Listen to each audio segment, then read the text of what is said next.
सक्नु भएको छ। त्यसैगरी कार्यक्रममा आफ्नो महत्त्वपूर्ण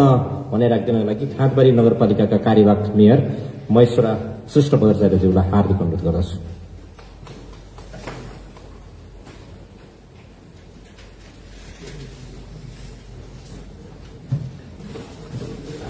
हस्, धन्यवाद। यस कार्यक्रमका अध्यक्ष तथा समन्वय प्रमुखज्यू, विशिष्ट अतिथि प्रमुख जिल्ला अधिकारीज्यू, सम्पूर्ण दलका प्रमुख तथा प्रतिनिधिज्यूहरू, कार्यालयबाट पाल्नुभएका कार्यालय प्रमुख तथा प्रतिनिधिज्यूहरू, विभिन्न संस्थाबाट आउनुभएका प्रमुख तथा प्रतिनिधिज्यूहरू र पत्रकार मित्रहरू र यहाँ अन्य उपस्थित दाजुभाइ तथा दिदीबहिनीहरू, आज वास्तवमा साँच्चै भन्नुपर्दाखेरि यो सङ्खुवासभा जिल्लामा हामीले यसरी संवाद कार्यक्रम गरेको मलाई थाहा थिएन। तर यो कार्यक्रम अति नै विषयवस्तु एकदम राम्रो किसिमको हामीले राखेर गरेछौँ भन्ने किसिमको मलाई फिल भएको छ। 28औं गणतन्त्र दिवसको अवसरमा आयोजित गणतन्त्रको उपलब्धि र चुनौती विषयक अन्तर संवाद कार्यक्रम एकदम राम्रो भएको छ र गणतन्त्र कसरी आयो, गणतन्त्रमा अहिले भइरहेको के छ भन्ने किसिमको कुराहरू हामीले यहाँ छलफल गरेर हाम्रा मनमा उकुस-मुकुस भएका कुराहरू हामीले निकालेका छौं र अब हाम्रो यो गणतन्त्रलाई हामीले कसरी मजबुत बनाएर लानुपर्छ भन्ने विषयवस्तु पनि र परेका समस्याहरू पनि र भोलि आउने दिनका कुराहरू पनि हामीले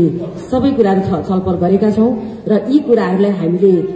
हामीले मनन गर्नुपर्ने छ र हामीले गणतन्त्रमा पाएका सेवा सुविधाहरू, हक अधिकारका कुराहरू पनि हामीले पाउन सकेका छौं र कतिपय पाउन सकेका छैनौं भन्ने किसिमको कुराहरू पनि आएको छ र गणतन्त्रलाई हामीले मजबुत बनाएर लग्यो भनेदेखि यो गणतन्त्रमा हामी जनताहरूले चाहिँ पाउने सेवा सुविधाहरू अथवा हक अधिकारका कुराहरू पक्कै पनि हामीले पाउनेछौं। किनभने हामीले राजतन्त्रबाट